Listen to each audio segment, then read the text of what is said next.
throne, and His kingdom above, to rescue a sinner like me.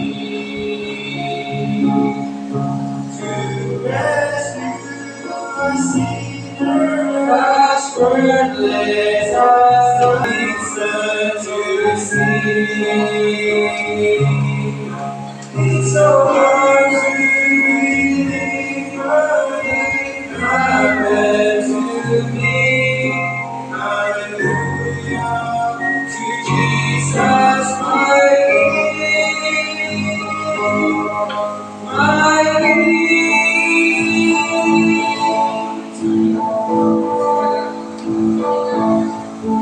to rescue a sinner like me, Lord, to rescue a sinner like me. He abandoned His love to rescue a sinner like me. He abandoned His throne and His kingdom above to rescue a sinner like me.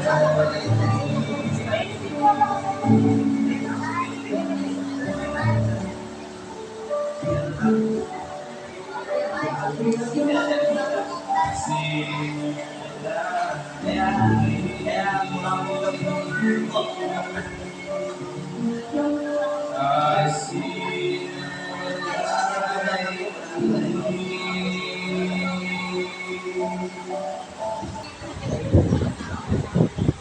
Happy Sabbath po mga kapatid. So, hindi ko talaga ako prepared sa short talk. Actually, inassign na po talaga ako nila na mag-short talk po ngayon. Pero kagabi ko lang po na-realize. And patulog na po ako nang sa walang ko po na-realize na short talk na po pala ako. So, naisipan ko po short talk na ibahagi sa inyo is yung about sa alcohol. Bakit ko pa ito napili? Napili ko po ito dahil gusto ko po mag-share ng yung my experience para po sa mga kabataan na tulad ko, para po ma-motivate sila at ma-open din po sila regarding sa itatopic ko which is na po yung alcohol. So, yun po. Pangunahin ko po sa experience. Yung grade 8 po ako, na-start, alam ko yung pinakauna na uminom ako ng alak.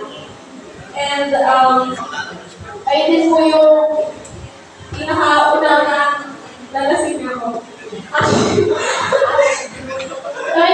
Actually, kasama ko naman yung pamilya ko doon. I mean, hindi naman tropa-tropa sumasama ko doon. Mga tita ko naman doon. Tapos mga pinsan ko. Nagpo kami sa bahay ng tita ko noon. Tapos, akala ko mag-movie-movie na yung kampanya. But then, may inom pala sila nalalaman. So, yung tumapat na sa akin yung chaser at shots na lang pinatawag.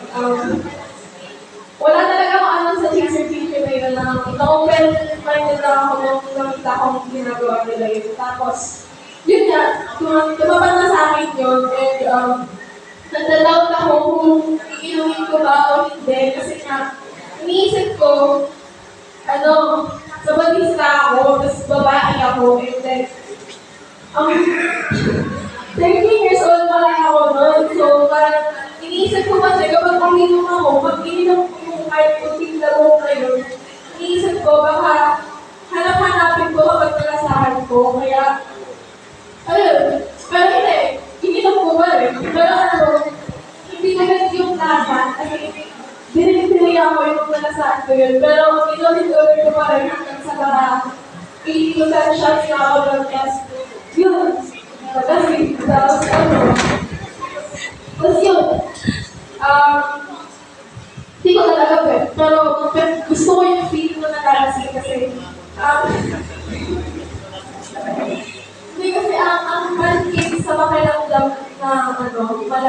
Tsaka parang, wala ka sa sarili mo, hindi mo nabigyan, ayun, ano ba ako, kasi nalasing na sila ako, kaya ako umuwi ng bahay.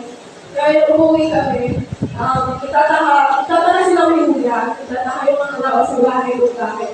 May na ako umuwi sa bahay, tsaka, ang dami ko excuse ko because may project ako, nandito ako sa bahay nila, gumagawa ako ng project. Kaya minsan kapag may excuse ako sa